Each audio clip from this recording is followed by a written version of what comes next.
காலை ஒளி. எழுதியவர் திருமதி டோரா எட்வின்.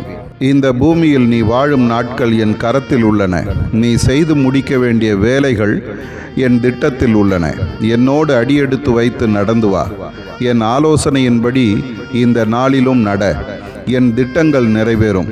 உன்னால் கொஞ்சமும் கிரகிக்க முடியாத ஆசீர்வாதங்களும் சமாதானமும் மகிழ்ச்சியும் உனக்கு கிடைக்கும். இதுவே பரிபூர்ண வாழ்வின் ரகசியம். என்னை விட்டு தூரமாய் போகாதே. உன் சொந்த வழிகளையும் திட்டங்களையும் மறந்துவிடு. என் சத்தம் உன் காதுகளில் தொனிக்கும்படி எப்போதும் என் பிரசன்னத்தில் இரு. பரிசுத்த ஆவியானவரை துக்கப்படுத்தி விடாதே. என் வழிநடத்துதல் உனக்கு கிடைத்துள்ள விலையேற பெற்ற ஈவு ஆகும். உன் சொந்த ஆலோசனைகளையும் பிறரது ஆலோசனைகளையும் அப்புறப்படுத்து.